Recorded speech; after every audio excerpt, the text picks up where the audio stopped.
serious for a minute before I recognize all of our great candidates and our very special guests.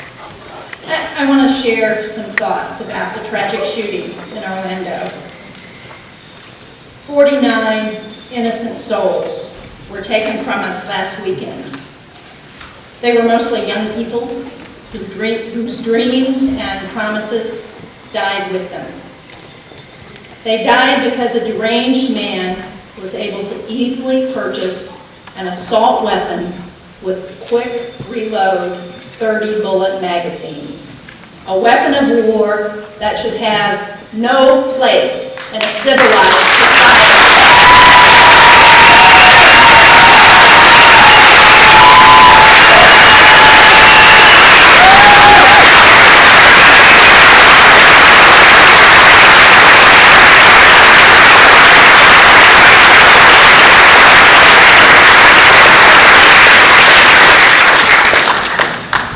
Today we grieve with the victims' families.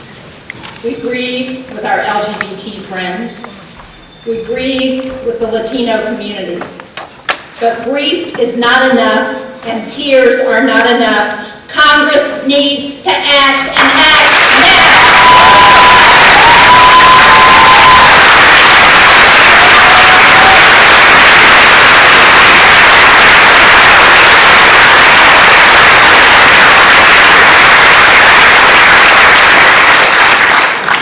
In the United States, mass shootings involving 4 or more victims occur on average more than once a day.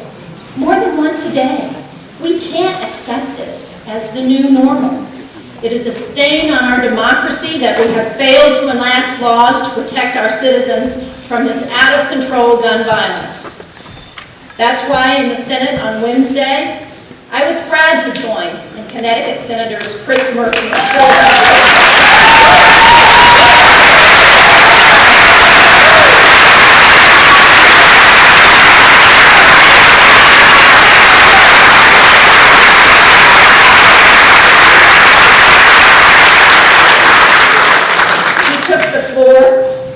with Dick Blumenthal from Connecticut, Cory Booker from New Jersey, and all told 40 Democratic senators, and we held the floor for 15 hours.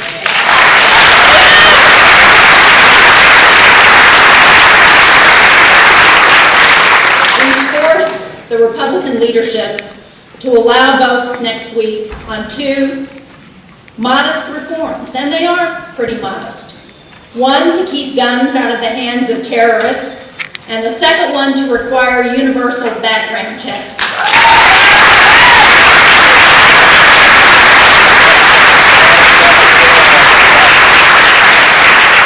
Now, I do believe that this is a positive step forward, but it shouldn't have taken an Orlando to make this happen. And shame on any senator who votes against these common sense measures.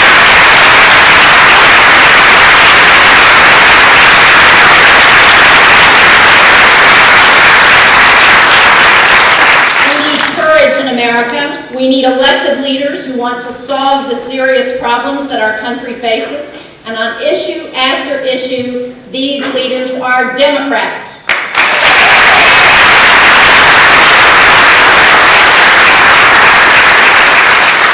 We need Chris Murphy and Dick Blumenthal and Cory Booker to keep leading the fight for common sense safety reforms for guns. We need our special guest, Elizabeth Warren, to keep leading the fight to make college affordable.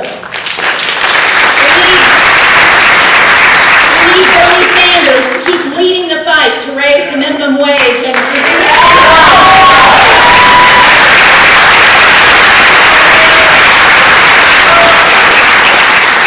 We need Maggie Hassan to keep leading the fight to address the heroin epidemic.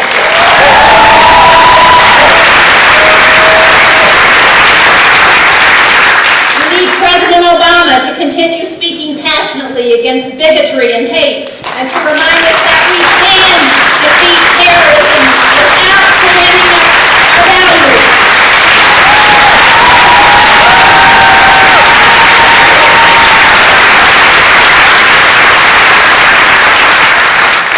And we need Annie Custer and Carol Shea-Porter fighting for New Hampshire in the United States House.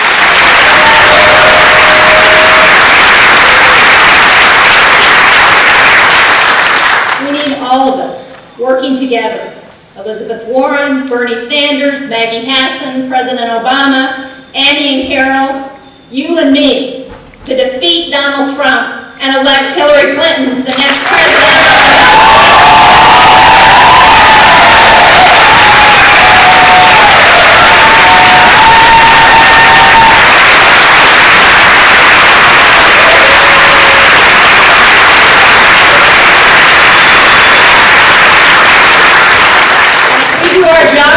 Between now and November, the only way Trump will get to the White House is by jumping the fence or signing up for a Christmas tour.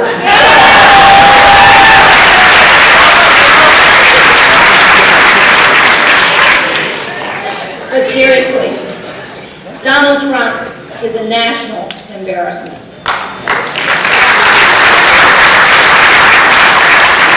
He insults our allies. He praises our enemies. He wants to arm the world with nuclear weapons. Donald Trump is unfit to be commander-in-chief.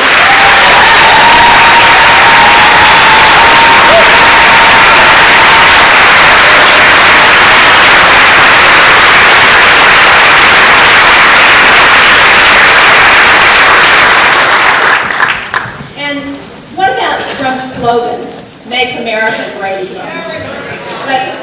Let's talk a little about that. Well, as we know, America already is great. So he must mean something else. And we know exactly what he means. He means, let's take America backward. Let's restore an America where women and minorities were kept in their place, where LGBT people were kept in the closet, and where immigrants of the wrong color or creed were kept out. And by the way, if you're a Republican leader and you say you support Donald Trump, but you don't endorse him, well, give me a break, you just endorsed him.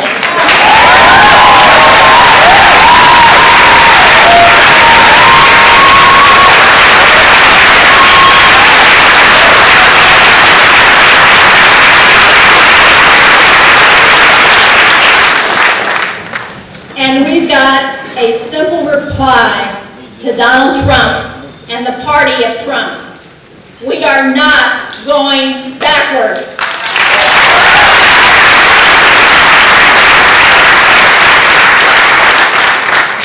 Now, many of you probably know that I started out as a teacher. Have we got some teachers?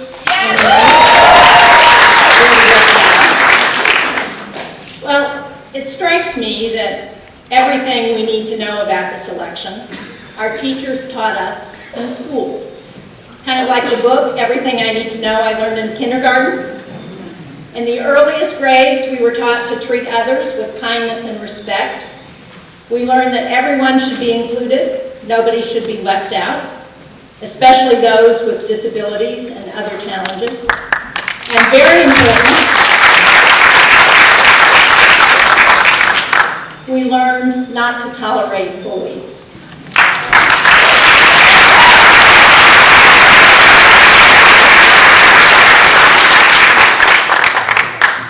Donald Trump clearly needs to go back to kindergarten.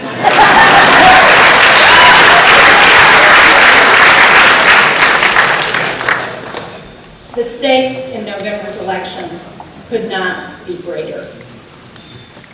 We are facing two very different visions for the future of America.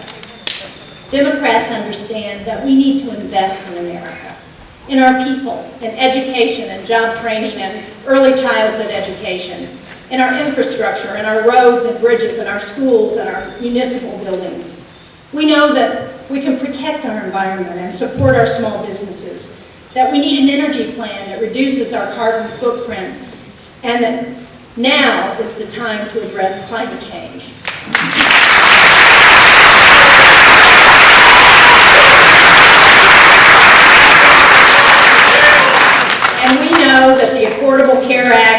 working, and we are not going to repeal it.